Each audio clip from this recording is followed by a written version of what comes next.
Bonsoir à toutes et à tous et ravi de vous retrouver comme tous les soirs dans 60 minutes pour comprendre sur Média TV. Nous sommes le vendredi 27 novembre, vous le savez, tous les soirs de la semaine.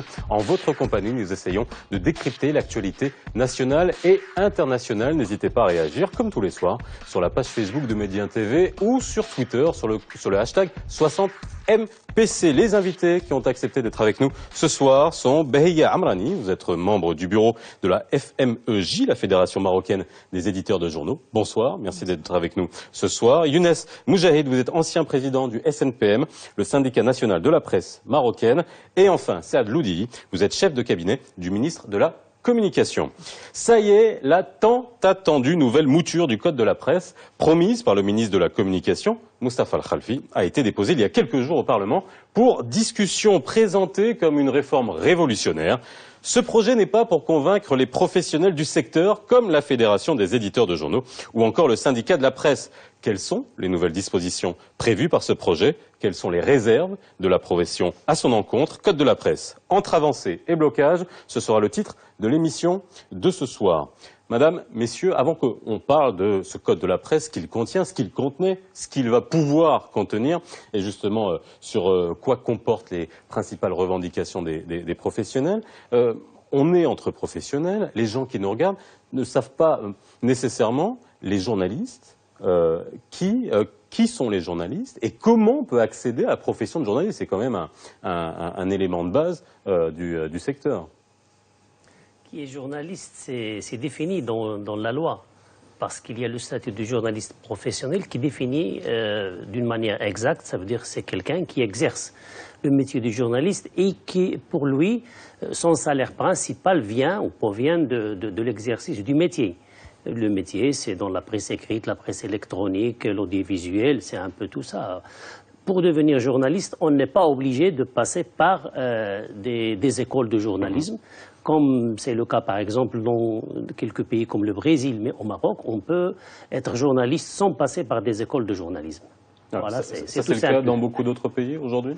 Pour avoir sa carte de presse, on n'a pas besoin d'avoir eu une formation de journaliste. Ça fait partie des nouveautés du nouveau statut, du projet du statut du journaliste professionnel. Justement, n'importe qui pouvait être journaliste. N'importe qui pouvait, toute personne qui savait lire et écrire, penser pouvoir exercer ce métier.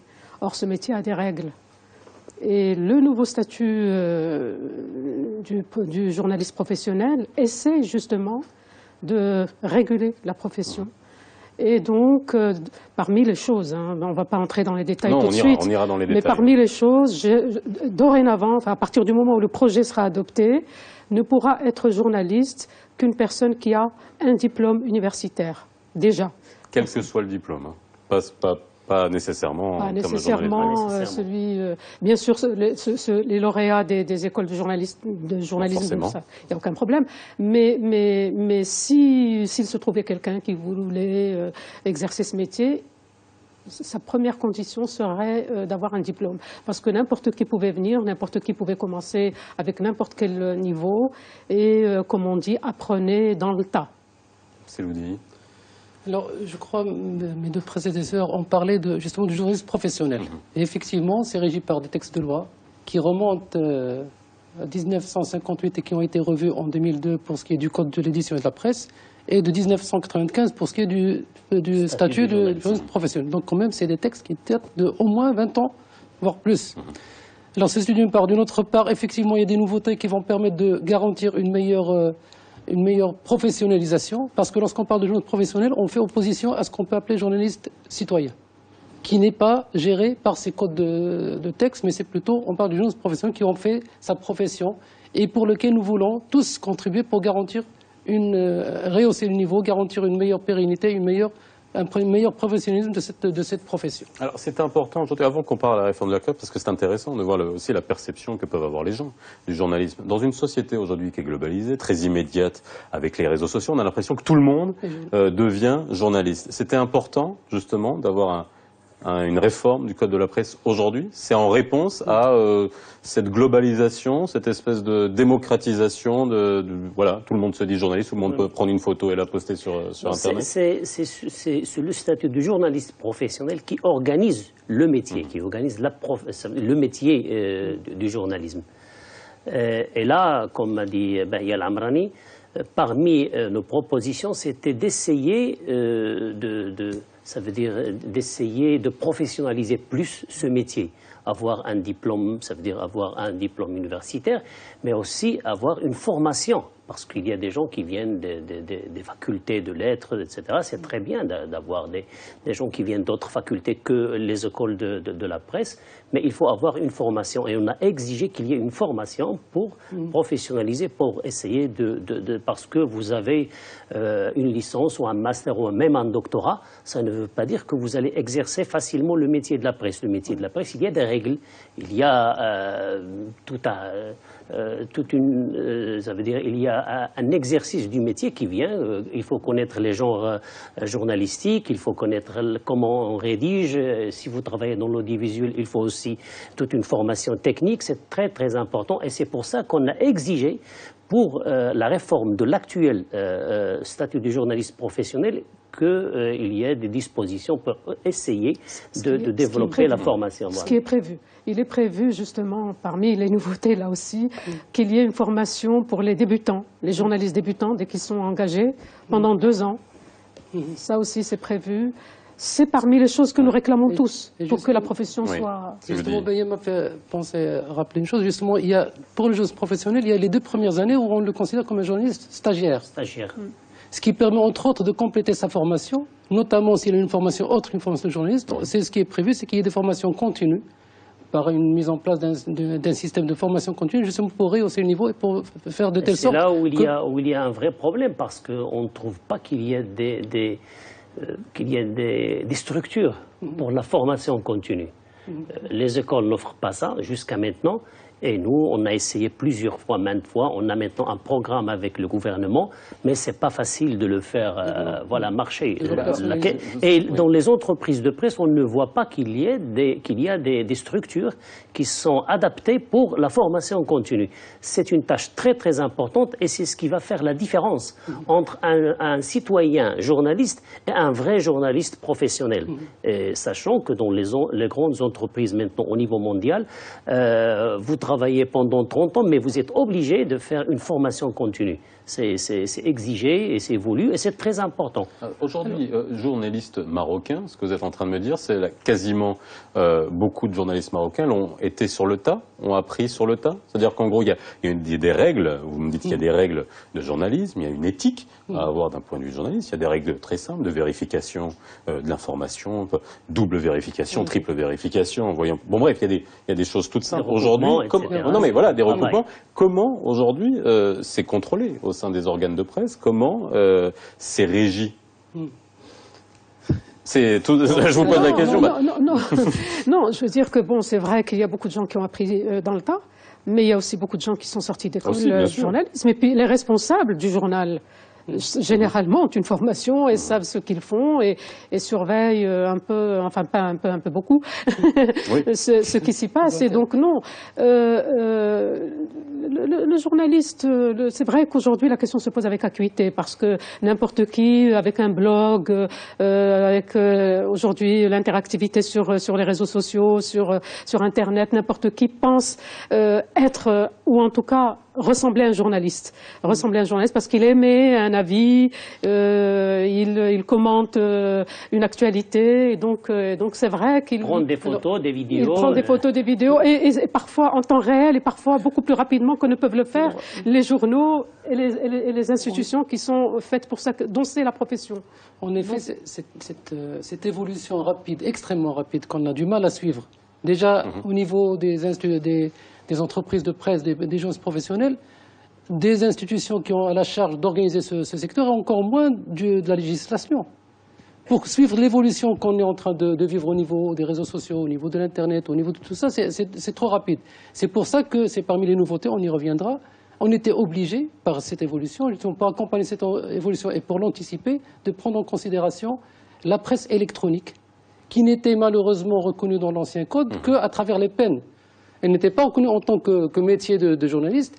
Et c'est pour un double objectif. Premièrement, c'est justement pour lui permettre une reconnaissance juridique de cette presse électronique. Et deuxièmement, c'est pour la comparer et faire la part des choses entre le journalisme et la presse électronique et l'autre participation démocratique dans les réseaux sociaux, dans les blogs. Il faut bien faire la part des choses entre la presse électronique et ce qu'on peut appeler la vie, la communication, la communauté électronique qui est ouverte. Est-ce qu'on s'est rendu compte un peu tard de la force que pouvait avoir la presse électronique et de la responsabilité qu'elle pouvait avoir? Je m'explique aujourd'hui.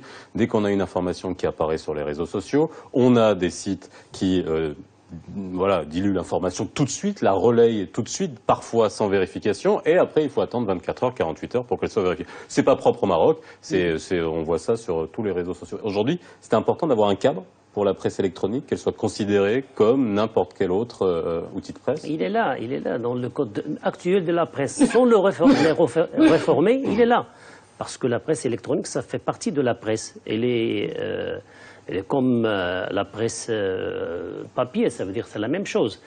Bon, dans l'actuel projet, il y a des dispositions qui sont nouvelles. On a essayé d'introduire dans le même code de la presse des dispositions qui peuvent organiser mieux la presse électronique, qui peuvent lui donner un sens et qui peuvent lui permettre d'être, ça veut dire de créer une vraie entreprise de presse électronique. Ce sont les objectifs sur lesquels on a travaillé dans le projet, dans la commission scientifique. On peut revenir à ça.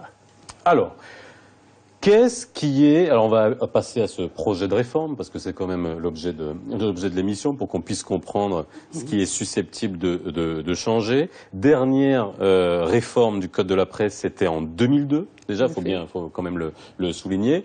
Qu'est-ce qui avait changé à ce moment-là, en 2002, d'essentiel par rapport au Code de la presse, pour qu'on puisse voir aujourd'hui ce qui est susceptible de changer? Qu'est-ce qui avait changé? Qu'est-ce qui avait changé? C'était à l'époque. Oui. Ce qui avait changé, c'est qu'il y avait le Daïr sur les libertés de 1958 et que plus rien n'a été fait jusqu'à cette date-là. Voilà, c'était ça le changement. Mais à l'époque, c'était sans concertation avec la profession. C'était le gouvernement, l'État qui prenait ses responsabilités, qui préparait des textes et voilà, c'était ça. Et la différence aujourd'hui, depuis 2002 d'ailleurs, depuis la lettre qui a été adressée par Sa Majesté à la profession, depuis 2002, Sa Majesté a appelé à une concertation entre l'État et la profession. D'une part, le syndicat de la presse, les journalistes représentés par le syndicat de la presse, et d'autre part, les patrons de presse représentés par la Fédération des éditeurs de journaux, la FMEJ, la Fédération marocaine des éditeurs de journaux, justement pour que les réformes suivantes se fassent dans le cadre d'un consensus et avec, si on peut dire, l'expertise et l'avis de ceux qui sont dans le métier. Parce que très souvent, l'État, le gouvernement, le législateur, les élus, députés, etc., n'ont pas tout à fait la connaissance du sujet et ils ont besoin de l'éclairage de la profession, comme cela se fait d'ailleurs toutes ces dernières années, toutes ces dernières même décennies. Chaque fois qu'il y a un texte de loi, on consulte la profession concernée pour qu'il y ait plus d'efficacité. Bon, on peut dire qu'il y avait une réforme en 2002. C'était une réforme plutôt quantitative que qualitative. Ça veut dire que c'était une réforme qui a essayé de nettoyer un petit peu le Daïr, le code. Il y avait moins d'articles privatifs, ça veut dire privatifs de liberté, mais il n'y avait pas vraiment un vrai nettoyage, sachant que même pour le Daïr de 1958, il y avait des réformes entre guillemets répressives qui reflètent les années de plomb au Maroc, les années 60 et les années 70. On s'attendait à une vraie réforme en 2002, mais ce n'était pas le cas. Ce n'était pas le cas parce qu'il n'y avait pas une volonté politique, c'était dur, parce que même pour la méthode de la réforme, c'était une méthode où il y avait le Premier ministre avec le Premier ministère, et c'est toujours le ministère de l'Intérieur, toujours le ministère de la justice, etc. Il y avait une commission et on a protesté à l'époque. On a protesté, on a organisé des protestations parce qu'on a considéré que ce n'était pas une vraie réforme. Il y avait même, on a introduit des articles, on va parler de ça, on a introduit des articles qui sont vraiment très répressifs. C'est ce qu'on appelait les lignes rouges. Les lignes rouges, ça veut dire c'était la monarchie, c'était l'islam, c'était l'intégrité territoriale et c'était nouveau. C'était pas dans l'ancien code, c'était nouveau. Et c'était vraiment, entre guillemets, des réformes aussi répressives. Et c'est pour ça que dès 2002, 2003, on a commencé à protester et on a commencé, et même l'État a saisi, je crois, bien on peut dire le message, et on a commencé à parler de la réforme. Et c'était en 2005 qu'on a commencé à dire qu'il faut une réforme, et on a commencé les négociations. Ça veut dire le syndicat de la presse, l'AFMEJ et le ministère de la communication. C'était avec Nabil Ben Abdallah et il y avait même des réunions avec le Premier ministre Driss Justo, etc. C'était tout un processus très très long jusqu'à maintenant. D'accord. Et alors justement, aujourd'hui, est-ce que ça s'est fait dans le même cadre de concertation? Comment ça s'est passé? Alors un petit mot avant et je vais faire la transition sur le processus. C'est qu'en 2002, je crois une grande partie a été dit par mes deux précédents collègues, mais là j'ajoute une chose, c'est qu'en 2002 il y avait une autre réforme qui a été en parallèle. C'est vrai, elle ne concerne pas directement la presse, mais c'est la fin du monopole de l'État sur le paysage audiovisuel. C'est vrai, il a été aussi peut-être élaboré dans le même processus, mais quand même qui a donné un nouvel élan au paysage audiovisuel qui, d'une manière ou d'une autre, concerne aussi les journalistes qui travaillent dans ce secteur-là et qui a donné lieu à la première vague et la deuxième vague des radios privées et qui a permis, entre autres, le passage d'une des 3 chaînes qui était publique au gérant privé récemment. Pour ce qui est, et il l'a dit Younes Moujahid, en effet, depuis 2002, le processus n'a pas arrêté. Le processus de discussion, de concertation, avec depuis Silabim Sarim, Sinabil, Silabim Abdallah et ainsi de suite, et avec des concertations. C'est pour ça que je vais dire que je peux trancher et être catégorique, peut-être ils vont me le confirmer nos deux partenaires, c'est que de toute façon la concertation, l'approche et le processus a complètement changé. C'est-à-dire c'est une approche purement participative, totalement inclusive, et qui s'est donné le temps, je reviendrai après dans le détail si vous voulez pour la chronologie, mais qui s'est donné le temps, nous sommes d'ailleurs qui ne part pas de zéro, parce que nous avons le texte 2002, nous avons le texte 2005, nous avons le texte de 2007, nous avons même une mouture de 2007 qui était pratiquement sur la base de passer au Conseil du gouvernement, donc on ne part pas de zéro. Vous confirmez? C'est pas de la participative de façade, c'est du participative de fond? Non, il y avait même à l'époque de Nabil Ben Abdallah et de Driss Justo, il y avait une méthode participative, parce qu'on a travaillé, nous, l'AFMEJ et le ministère mot par mot. Ça veut dire les trois lois. Oui. À la virgule près, c'est ça, à la virgule près. Vous avez dû rater des virgules parce qu'il y a des choses qui vous plaisent pas ici. Non. On a travaillé ensemble. On a eu un texte. On n'était pas d'accord 100% sur le texte. Et on était, nous, à l'AFMEJ, avec le ministère de la Communication, et on a été reçus par le Premier ministre Driss Justo plusieurs fois. On n'était pas d'accord. On allait sortir un communiqué, mais on n'était pas d'accord. Et d'ailleurs, Baye El Amrani peut confirmer. Il y a une chose qui est simple, c'est que dans la discussion, la négociation, on est tous de bonne foi, c'est sûr. Mais on ne peut pas, la profession ne peut pas cautionner quelque chose qui ne se cautionne pas par la profession, si je peux dire. Avec Driss Justo et Nabil Ben Abdallah, c'est vrai que nous avons tenu des réunions marathon chez le Premier ministre à l'époque, Driss Justo. On a fait des dîners, des dizaines de fois pour discuter de ça. Sur quoi ça a capoté à la fin, en 2007? Pourquoi le projet n'est pas passé qu'en 2007, au moment où le gouvernement devait changer, il n'est pas passé? Il y avait très peu de choses. Il y avait 4 ou 5 points sur lesquels on n'était pas d'accord. Sur le fait, tout simplement, qu'il y avait encore des peines de prison, privative de liberté, donc de prison, dans le code, et que, par principe, la profession ne peut pas cautionner ça. Au moment où Driss Justo et Nabil Ben Abdallah nous disaient nous avons discuté, nous avons négocié pendant toutes ces années, il nous faut un oui définitif. nous ne pouvons pas, après avoir fait passer ce texte, avoir des contestations de la profession. Et nous, c'est simplement par principe. Il est hors de question qu'une profession dise oui, nous sommes d'accord avec un code où il y a encore des peines de prison, des privatives de liberté. C'est tout. Ça s'est arrêté à ça. Mais le texte, à la virgule près, je le répète, a été étudié. Il y a des confrères qui ont fait l'aller-retour entre Casa et Rabat pendant des années. Nous avons étudié ça. Le ministre lui-même est venu à Casa plusieurs reprises. 2006-2007. Nous avons tenu des réunions, nous, la fédération et le syndicat, mais à n'en plus finir. Je veux dire que vraiment tout était prêt de passer. Finalement, ce que vous êtes en train de me dire, c'est que tout a été fait comme prévu, on va dire dans l'approche participative. Aujourd'hui, c'est juste ça, vous entendre dire ça, c'est-à-dire qu'aujourd'hui, dans l'approche, elle a été bonne, mais après, on a l'impression qu'il y a des choses qui ne correspondent pas à toutes les discussions que vous avez eues. Non, je crois qu'il y a une petite précision, si vous me le permettez. Là, il parle toujours de la version 2007. Oui, absolument. D'accord. Donc de 2007. Voilà. Alors justement, nous, on est parti sur cet acquis. On ne part pas de zéro. Donc ce qui a permis de faciliter, de raccourcir les étapes. Ici, si on peut le dire, on a profité, on a tiré des leçons, nous et eux, je veux dire des partenaires avec qui le ministère discute, nous avons tiré des leçons de cette première expérience.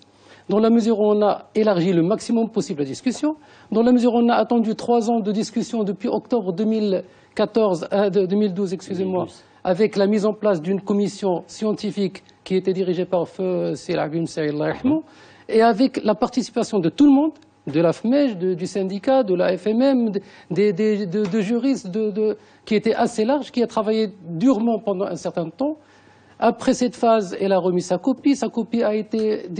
C'est-à-dire nous avons laissé le temps au temps, comme ils disent, pour permettre justement d'éviter qu'à la fin on ait des retours. Ça ne veut pas dire qu'on va aboutir à un accord et un consensus de 100%. On aimerait bien, mais il ne faut pas oublier une chose.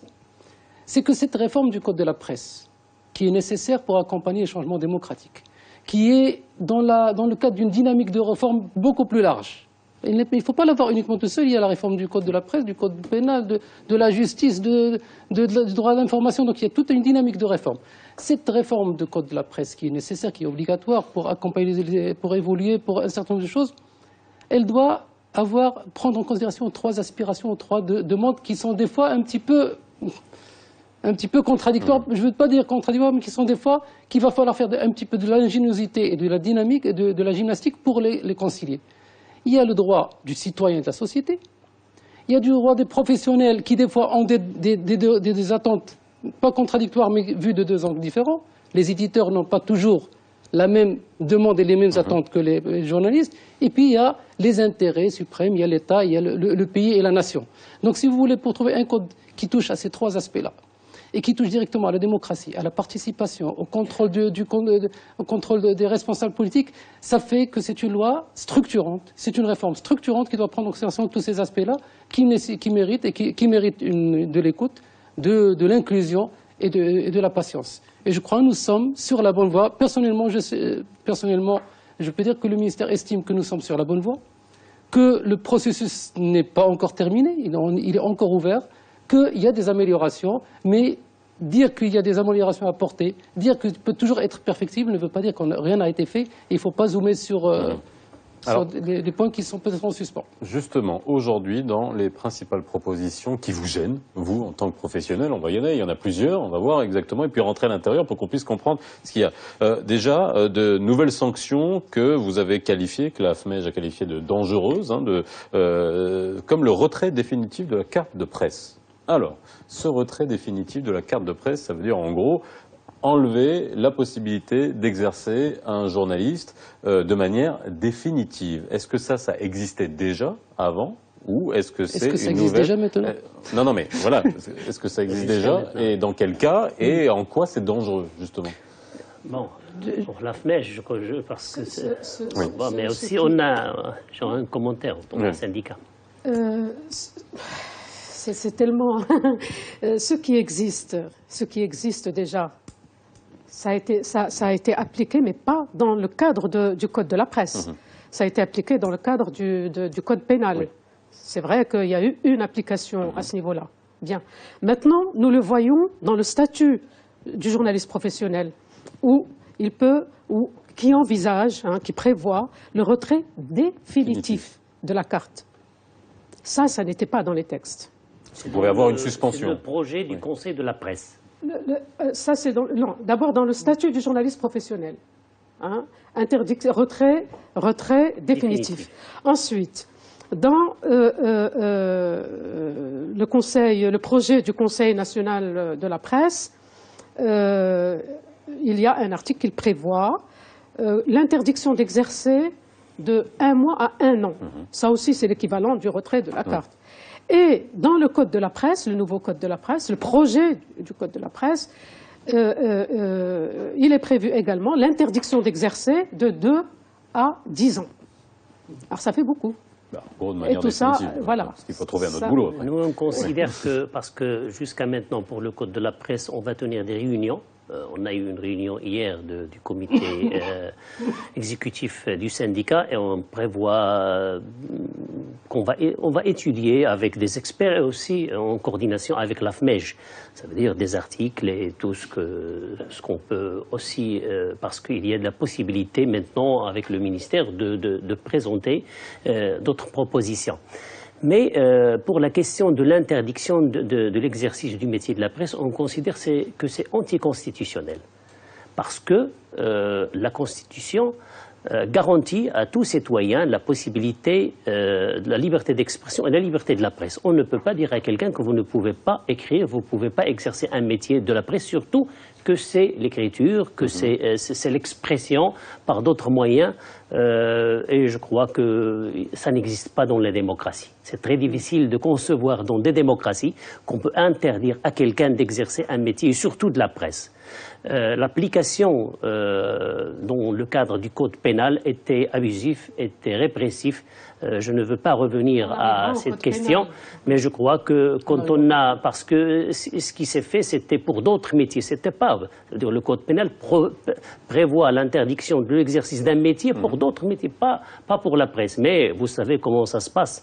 Quand un juge veut essayer d'adapter une loi qui n'est pas pour la presse et de l'interpréter, c'est ce qui s'est fait. Et je crois que on le répète, c'est antidémocratique. Et nous, en tant que syndicat, on ne peut pas accepter cela. Alors, c'est le dit. Moi, je suis désolé, je ne vais pas intervenir sur l'organisation, mais peut-être est-ce qu'il ne serait pas plutôt intéressant, même pour nos chers téléspectateurs, de commencer par les nouveautés. Parce que commencer par là où ça bloque, on risque de tomber sur... on va y arriver. Vous savez, on commence toujours par les trains qui n'arrivent pas à l'heure et après on arrive sur les trains qui arrivent à l'heure. Mais c'est quand même, excusez-moi, mais c'est quand même un point qui est extrêmement important d'interdire d'exercer la profession d'un journaliste. Je ne veux pas excuser, je reviendrai sur ça, mais juste pour éviter de tomber sur un point sur lequel j'ai attiré l'attention d'une manière générale. Je ne parle pas uniquement du code de la presse. C'est vrai qu'on a tendance à commencer par parler des trains qui n'arrivent pas à l'heure. Mais je crois qu'il faut ne pas tomber dans la dérive de ne se rappeler que les trains qui n'arrivent pas à l'heure. Parce que sinon, moi je réitère ce que j'ai dit tout à l'heure, c'est une réforme structurante. Vous êtes en train de toucher à l'exercice du journalisme, vous savez. Je sais, je suis désolé, mais on peut ouvrir une parenthèse. L'exercice du journalisme, il y a maintenant des journalistes au niveau international qui sont en train de se dire, est-ce qu'il ne faut pas peut-être revoir un petit peu le journalisme, ce qu'ils appellent le journalisme positif. Là, c'est une parenthèse, je lance vous savez, dans la main. En ce moment, là, trouver des bonnes nouvelles en ce moment dans l'atmosphère ambiante. Si vous en avez, vous me les dites, on fera un journal des bonnes nouvelles. Alors, je voulais vous le dire tout de suite, sur le sujet dans lequel nous parlons.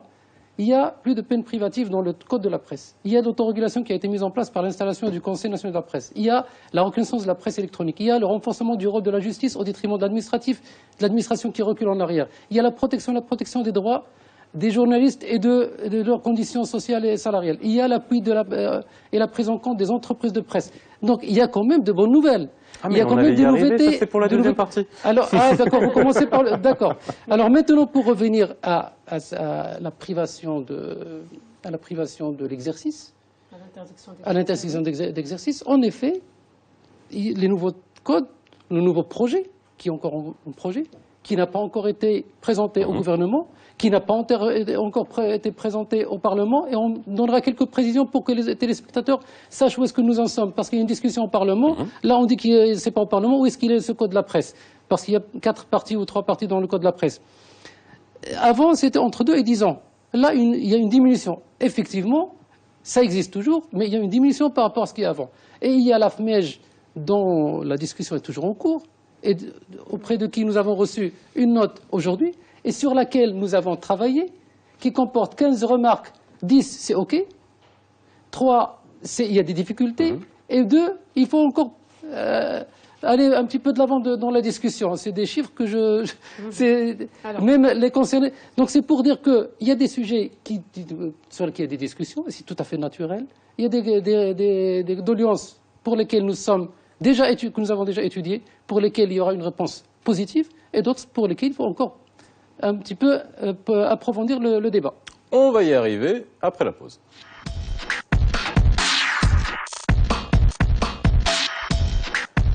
De retour sur le plateau de 60 minutes pour comprendre. Bon, M. Loudi, vous me reprochez d'être un peu pessimiste. Non, on va parler des choses qui nous, bien sûr, sur lesquelles il y a des discussions, sur lesquelles les journalistes et les syndicats et la fédération ne sont pas d'accord, mais on va dire aussi, voilà, ce qu'il y a les avancées, qu'il y a eu, aucun problème. Mais bon, c'est quand même important d'aller sur des choses notamment sur le retrait définitif de la carte de presse. Vous vouliez nous clarifier quelque chose par rapport à justement la démarche, le processus qu'il y a au niveau des textes. Il faut comprendre une chose. Il y a 3 projets de texte.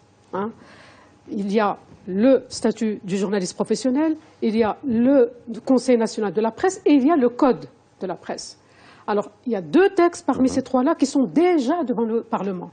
C'est-à-dire qu'il y a eu, effectivement, consultation, concertation, travail, première mouture, deuxième mouture entre le ministère, le syndicat et la FMEJ. Il y a eu ça. Et les 2 textes sont déjà au Parlement. Nous avons encore quelques remarques sur ça. On peut y entrer, dans les détails tout à l'heure si vous le voulez. Il y a encore quelques textes dans le Conseil national qui sont, par exemple, nous ne voulons pas que le Conseil national puisse puisse avoir la compétence de retirer la carte de presse. Bon, il y a plusieurs choses. Mais pour rester dans, alors il y a ces 2 textes-là, le statut du journaliste professionnel et le Conseil national, le projet du Conseil national de la presse. Ceux-là, ils sont déjà devant le Parlement. Bon. Bien. Okay. Et puis il y a le Code de la presse.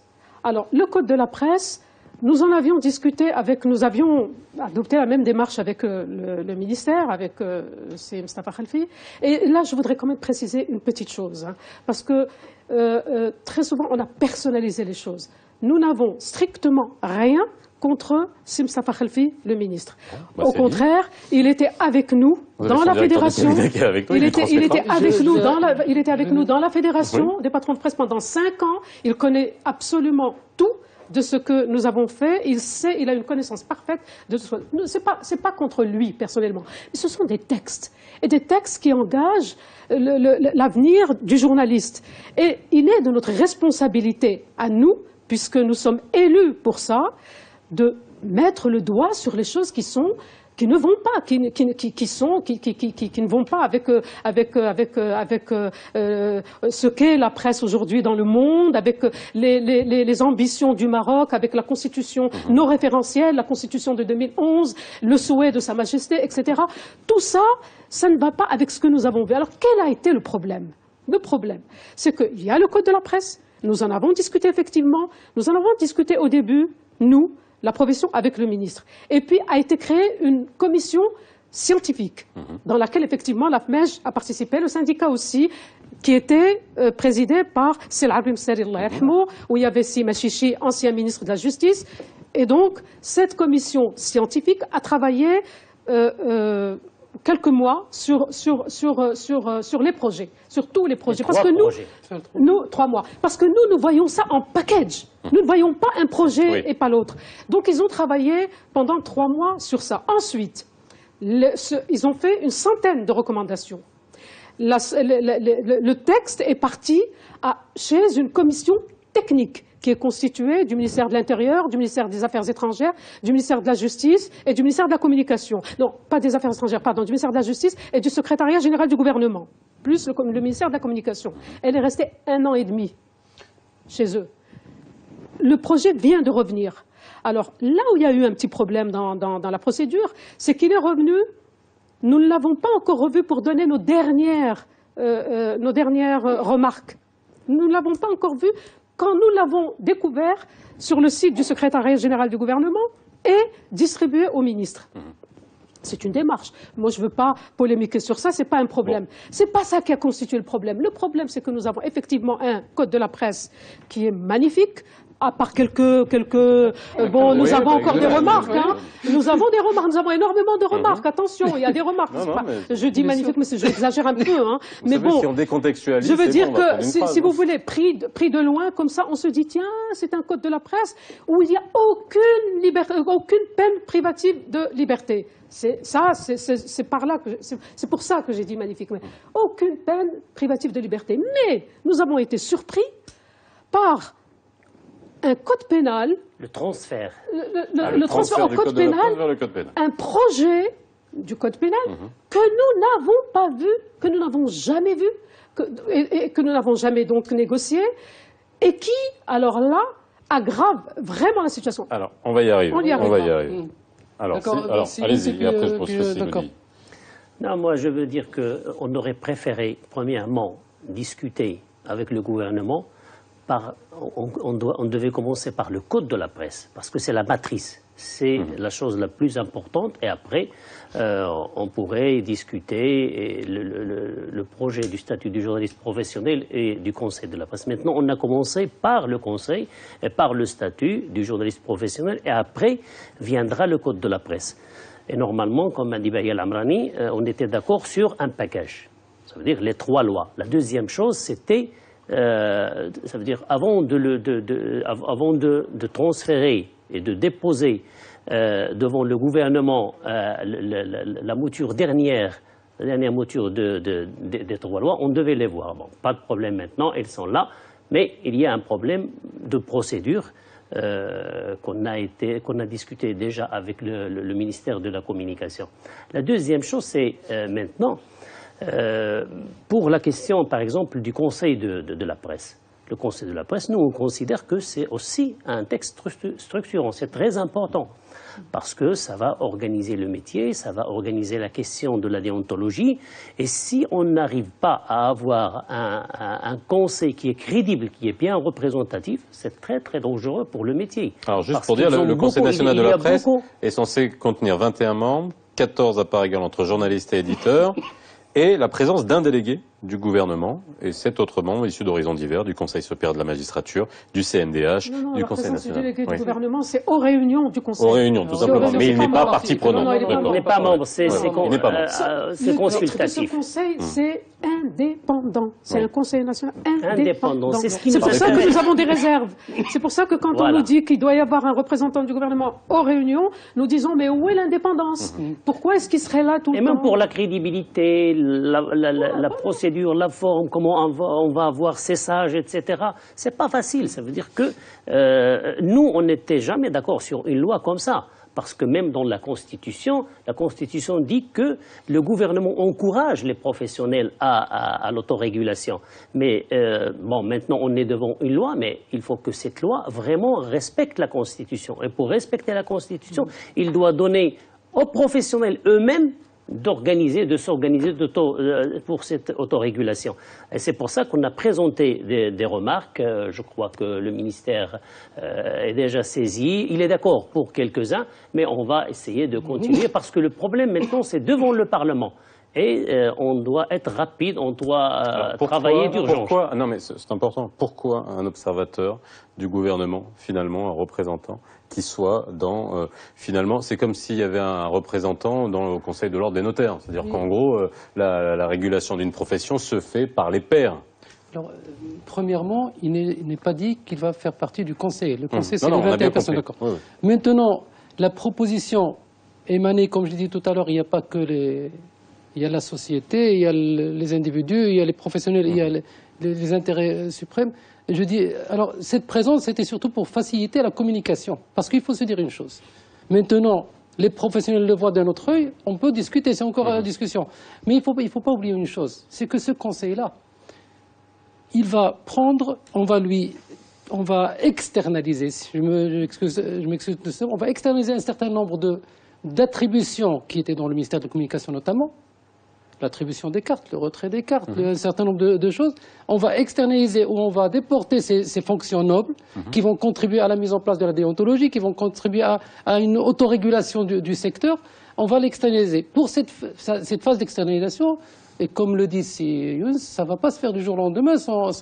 Il faut encore mettre en place tous les mécanismes, tout le processus de la mise en place de cette... Normalement, dans un pays démocratique, c'est externalisé d'une manière automatique. Justement, ça veut dire que si on a un ministère avant ministère de l'Intérieur et de la Communication, je ne sais pas comment il s'appelait, ministère de l'Information, un ministère de la Communication qui s'est attribué lui-même d'une manière, bon, on peut dire c'était l'histoire du Maroc, justement, des prérogatives qui normalement ce sont des prérogatives, ce sont du métier lui-même. C'est ce qui se passe en France, c'est ce qui se passe dans d'autres pays. Effet, maintenant, pas. Si le ministère considère qu'il va externaliser comme s'il va nous donner des cadeaux, c'est pas vrai.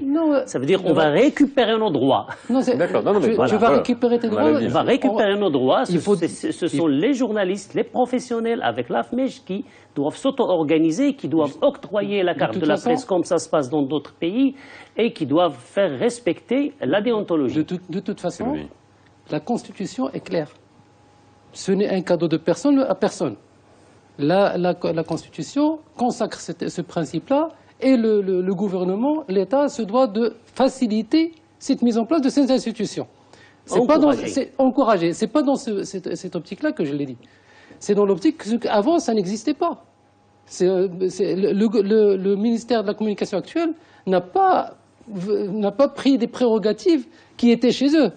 C'est vrai, il les a. Maintenant, nous sommes en train tous, en tant que société, en tant que professionnels, en tant que gouvernement, nous sommes tous en train de remettre les choses à leur bon endroit.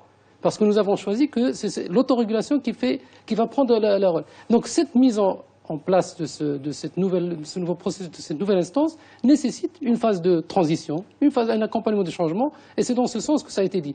Mais sur quoi je veux revenir? Justement, Bahia a présenté les 3 textes de loi. Au départ, c'était 5. C'était le code de la presse, c'était le code de la presse électronique, c'était les métiers annexes, c'était le statut du journaliste professionnel et c'était le conseil. Ces 5-là, après le travail de la commission, il a été décidé que le code, le Moudawana, soit regroupé en 3 blocs. Effectivement, comme a dit Bahia, c'est depuis 2012 qu'on est en train de travailler. Et je peux vous dire, j'ai fait une petite fiche de chronologie. Nous sommes à notre 6e version des 3 textes. En effet, les textes de statut professionnel et du Conseil, ils sont au Parlement en train de discuter, mais malgré leur discussion, bien qu'ils soient au niveau du gouvernement, et pour expliquer aux téléspectateurs, c'est-à-dire que le Conseil du gouvernement les a validés, il les a soumis au Parlement pour discussion dans la première chambre, qui va les soumettre à la deuxième chambre, ainsi de suite. Donc le processus est encore lent. On peut encore améliorer. Bien qu'il soit au niveau de la première chambre, nous avons reçu de la FMEJ, de la Fédération marocaine des éditeurs des journaux, nous avons reçu des remarques sur le code 1 et 2. Ces 2 dont on est en train. Et ils ont été discutés dans la commission au Parlement, et je peux vous annoncer que la majorité, si ce n'est toutes les remarques, ont été acceptées, notamment celles qui concernent l'article 9, qui parle de, mine de rien, tushabu bitaqatu sahafa al-mihaniya. Le retrait de la carte professionnelle, notamment ce point-là, il y a une remarque qui a été prise en compte, qui a été discutée. Ça a été fait, la même remarque du syndicat aussi. Et du syndicat, de toute façon, là je salue les différentes entités qui ont travaillé avec nous. C'est un article incroyable. On peut nous retirer la carte. Juste cet article incroyable, ce que je voulais dire, alors c'est là que je reviens sur...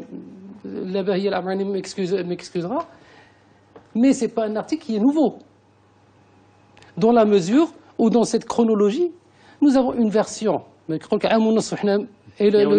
pas vrai. On n'était jamais d'accord dans la commission. On a toujours fait des remarques, mais justement, mais quand il en reste, il faut encore faire des remarques. D'accord. Laissez finir Célodie, après je vous passe.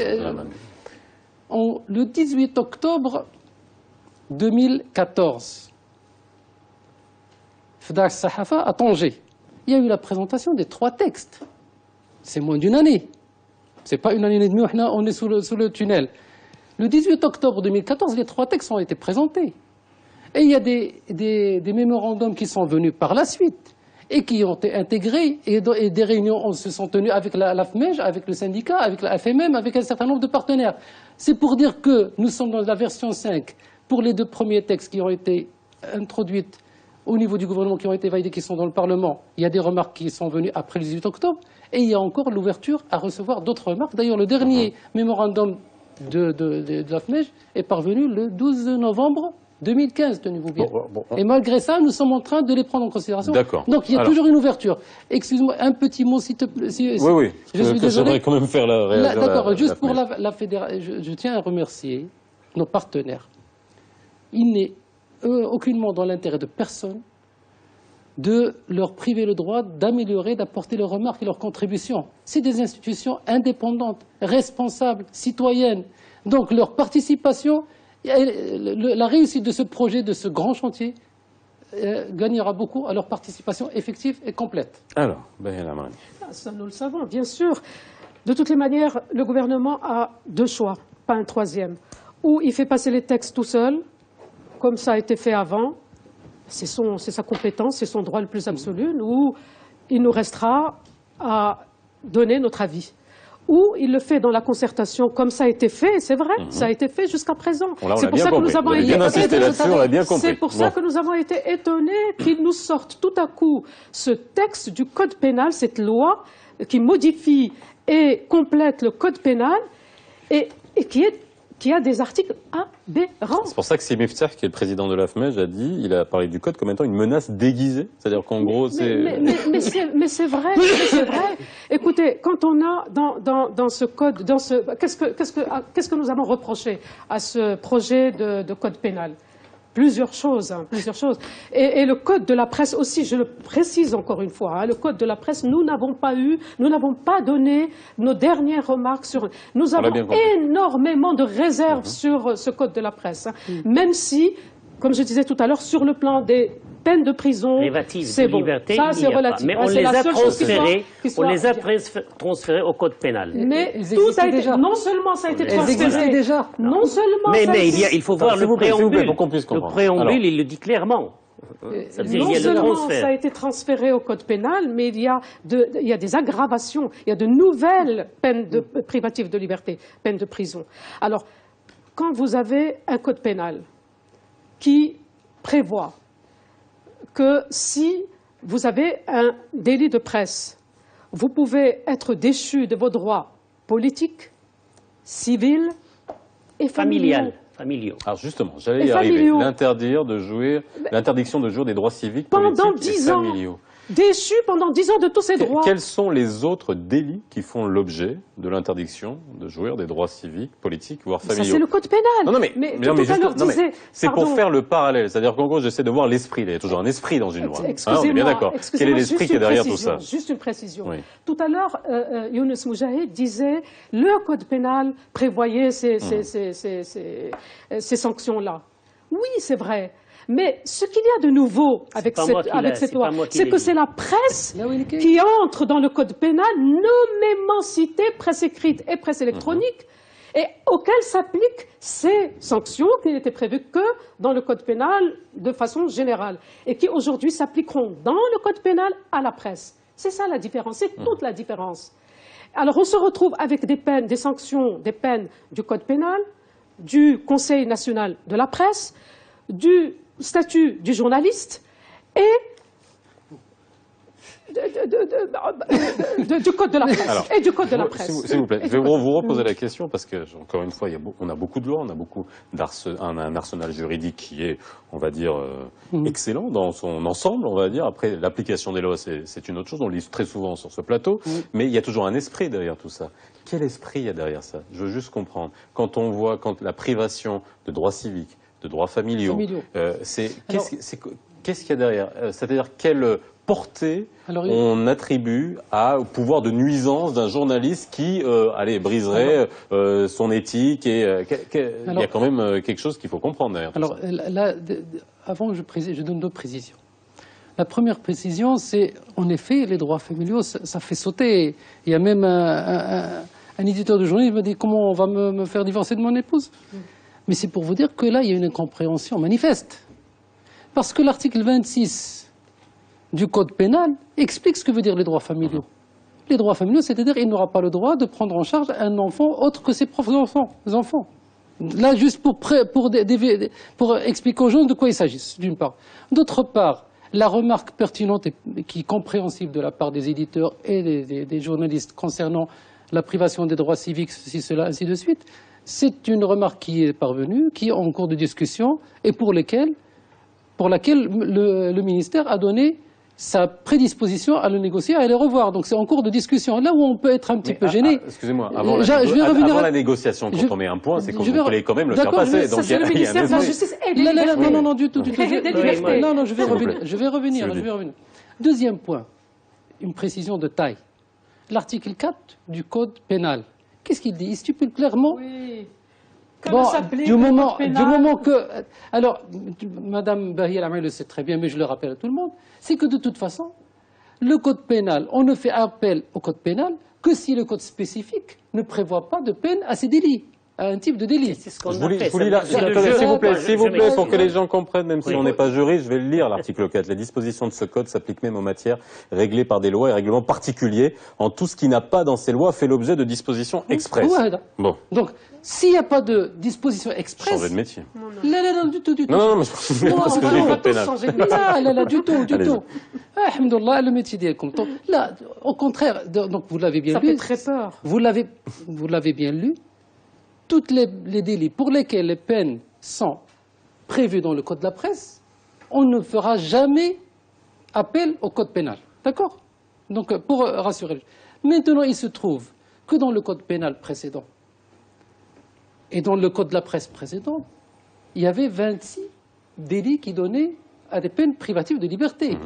Ces 26 se sont évaporés. Mais... On les retrouve. Non, on les retrouve pas là. S'il vous plaît. Vous allez faire un commentaire, mais pour qu'on puisse comprendre vraiment techniquement. Allez-y, faites votre commentaire, ensuite on expliquera l'histoire des vases communicants. Non, il n'y a pas de vases communicants, excusez-moi. C'est ce qu'est en train de dire monsieur, on va essayer de comprendre. Moi, je crois que c'est une technique qu'on la connaît très bien. Ça veut dire, on ne parle pas, on ne dit pas qu'il y a des peines, on ne parle même pas de délit pour un crime, entre guillemets, dans le domaine de la presse, pour qu'on laisse la possibilité de passer dans le code pénal. Au code pénal. C'est ce qui s'est passé. Ça veut dire, voilà, il n'y a pas de peine pour des délits qui sont très graves ici, et on passe directement au code pénal. On dit, puisque le code de la presse ne parle pas de ça, alors on va aller dans le code pénal. Mais plus que cela, dans ce projet, on le dit clairement. On dit que c'est pour compléter le code de la presse. C'est clair. On dit pour compléter le code de la presse, on va aller vers le code pénal. Et c'est là, c'est un texte du ministère de la Justice. Ça veut dire, et ça s'est passé, des libertés. Bon, mais c'est la question, ce sont des techniques qu'on a expérimentées dans d'autres pays, la Jordanie et autres pays. Ça veut dire, on dit, voilà, on a un texte qui est clean, du code de la presse, il n'y a pas de peine privative, mais on peut aller directement dans d'autres, surtout le code pénal, et où il y a des choses qui concernent la presse et qui sont très très graves. Non. Et c'est là où il y a le problème. Je crois qu'on ne peut pas dire que, parce que c'est une question de volonté politique. Vous pouvez trouver dans des pays comme la France ou d'autres pays européens et démocratiques des lois où il y a des peines privatives de liberté, dans le code de la presse, mais on ne les applique jamais. Ça veut dire que ce n'est pas une question de dire voilà, une bonne vitrine et d'avoir un code de la presse qui est entre guillemets clean, mais je crois que c'est dans la pratique, c'est dans la volonté politique, c'est dans l'indépendance de la justice. Il y a d'autres paramètres qui sont très très importants pour l'exercice de liberté de la presse. Seloudi, ensuite Madame. La pratique, la justice, ça c'est on parle de texte, comme disent à plusieurs reprises, on parle du texte. Maintenant, le texte, c'est là où je disais, quand on commence à se focaliser sur ce qui ne marche pas, on oublie ce qui marche. Il y avait 26 peines. Là, la chose fondamentale. Justement, j'y reviens. Il faut juste parce qu'il m'a interrompu en plein. J'y reviens. Il y avait 26 peines privatives de liberté. Elles n'existent plus. Effectivement. Mais elles n'existent plus. Clairement. Non, mais c'est ça. Elles n'existent. Elles sont dans le code pénal. Là, pas du tout. La Bahia, tu sais très bien qu'il n'existe plus les 26. Non, pas les 26. Là, alors, les plus importants qu'on utilise toujours. Là, au contraire. Alors, c'est pas les plus importants. Laissez Sylvie expliquer. Alors, premièrement, les 26 n'existent plus. En effet, il y a les peines qui ont relation avec les fondements constitutionnels du royaume et les délits graves. Pour cela, nous avons fait un benchmark international. D'ailleurs, il m'étonne si... On ne les a pas discutés, celles-là. Mais d'abord, vous n'avez pas discuté. J'ai devant moi, à quoi fait allusion, les tableaux de toutes les remarques de la commission scientifique dans lesquelles siégez tous. Achevez votre propos, si vous dites et dans lequel ils n'ont pas demandé de les retirer du code de la presse. Non. Le ministère, s'il vous plaît, pas de peine privative. S'il vous plaît, pour qu'on puisse comprendre, il n'y a pas de peine privative. C'est Lodi, allez-y. Non, mais il faut être clair. Je vais être clair à condition vous aurez le temps d'apporter vos éclaircissements. On nous donne aussi la possibilité de répondre. Mais bien sûr, vous l'aurez. D'accord, réponse, c'est pas interrompre. Alors, il nous reste 5 minutes, donc allez-y, finissez pour que vous puissiez... Alors, justement. Sur les 26 peines, en effet, il reste 3 délits pour lesquels il y a une proposition dans ce projet de peine privative de la liberté. Cette proposition, pour le moment, à ce que je sache, elle n'a pas été rejetée par la Fédération marocaine des médias. Elle n'a pas été rejetée par le syndicat national de la presse. Et pour l'AFMEJ, ils ont envoyé une remarque et notre réponse, faites-nous une proposition. Et là, après, on discutera et on débattra. C'est un projet national. Ce n'est le projet ni de Khalfi, ni de quiconque, ni de n'importe qui. Ceci d'une part. D'une autre part, lorsqu'il y a eu cette migration de ces 3 peines qui concernent le fondement constitutionnel du royaume, pour ces 3 peines-là, il y a eu une revue à la baisse de toutes les peines qui étaient prévues. Parce que lorsqu'on parle de peine privative de liberté, c'était lorsqu'il y avait une récidive, il y avait une peine privative. Lorsque c'était flou, maintenant ils ont demandé la clarification, la précision et la revue en baisse des peines. Tout ça a été fait. Et le dernier point sur lequel je termine sur ce point-là.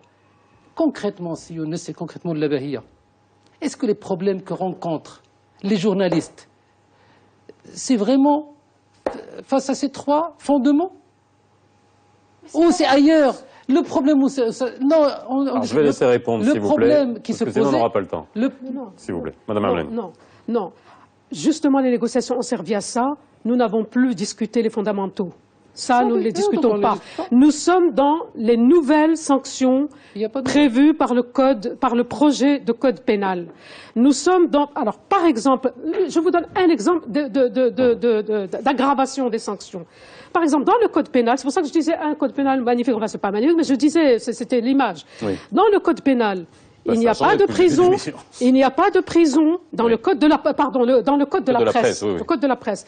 Il n'y a pas de prison pour les crimes de guerre et les crimes contre l'humanité. Ça, il n'y a pas de prison.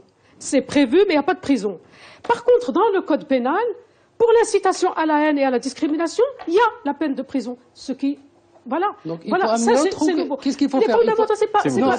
On n'est pas en train de refaire le code ni quoi que ce soit. De toutes les manières, moi je vais vous dire, la chose qui peut peut-être nous faire plaisir aujourd'hui, c'est que la négociation se poursuit. Nous avons effectivement ce matin envoyé un mémorandum au ministre et il est prévu que le ministre vienne nous voir à Casablanca le jeudi 4 décembre. Donc les négociations reprennent. Il s'est engagé aussi à ce que les textes ne passent pas devant le Parlement, ne soient pas débattus devant le Parlement avant que nous nous soyons vus et que nous discutions de ça. Juste pour essayer d'atténuer les sanctions qui n'existent plus de par le monde et qui nuisent à l'image du pays et qui n'ont pas besoin d'être, qui n'ont pas lieu d'être, qui n'ont pas besoin d'être. Il y a toutes les démocraties gèrent leur profession journaliste. Pourquoi est-ce que nous ne sommes pas en mesure de le faire? Si nous continuons la négociation, nous pouvons le faire. C'est tout ce que nous disons. Maintenant, pour tout ce qui est aggravation des textes, malheureusement, nous n'avons pas le temps de rentrer dans les détails, parce qu'il se trouve que parfois, pour une seule faute, vous pouvez vous retrouver avec 4 sanctions et des plus graves. On peut vous retirer la carte de presse, le journal peut être fermé. Alors c'est bien de dire que c'est passé de la décision de sanctionner, d'interdire un journal, d'interdire un journal, que cette sanction est passée de l'administratif au judiciaire, chez le juge. Mais le juge aujourd'hui, il a des pouvoirs autrement plus importants que ce qu'avait le ministère de l'Intérieur avant, par exemple. Juste rien qu'un petit truc. Ce juge, il peut avant même le procès, interdire le journal, faire fermer les locaux, etc. Je crois que, premièrement, précision, dans la commission scientifique, dans tous les mémorandums qu'on a envoyés, on était tous d'accord pour qu'il n'y ait pas de peine privative de liberté dans le code de la presse. Ça, c'est notre position. Même aussi pour les 3 grandes, ce qu'on appelle les lignes rouges. Ça veut dire la monarchie, l'islam, la religion humaine, l'intégrité territoriale, même pour tout ça. On était d'accord sur ça. La seule chose où on avait une discussion, c'était pour l'incitation à la haine et pour tout ce qui est crime contre l'humanité, apologie à terrorisme, etc. Ça, c'est pas pour nous, c'est au niveau international. Maintenant, ce qui s'est passé, on n'a jamais discuté cette question. Ça veut dire le transfert des prérogatives du code de la presse au code pénal. Pour nous, c'était une mauvaise surprise. On n'est pas d'accord, on ne peut pas accepter cela. Ce soir, alors, si vous pouvez conclure en 30 secondes, je vous donne la parole, c'est Elodie. 30 secondes. En 30 secondes, oui. La discussion, elle est toujours ouverte. C'est ce qui nous fait qu'on s'étonne que quelques-uns refusent alors qu'il y a toujours la discussion en cours. D'accord. On discute, on va prendre. Il y a juste à relire ce qui a été dit. Deuxièmement, le deuxième point, c'est il faut dire que ces textes dont il parle dans le code pénal, il n'y a pas que la presse. C'est des délits qui concernent non seulement la presse, mais beaucoup d'autres individus. Donc, il ne faut pas oublier que lorsqu'on est dans un chantier législatif, il faut raisonner horizontalement, et ce n'est pas uniquement la presse.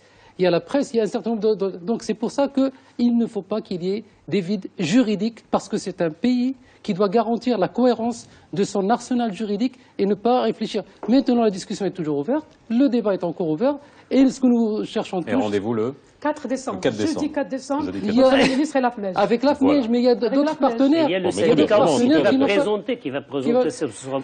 Merci à vous d'avoir été avec nous ce soir. Et je vous souhaite une excellente soirée sur Médien TV. La rediffusion à 22h40 si vous avez pris en route. Je vous souhaite un excellent week-end. À lundi.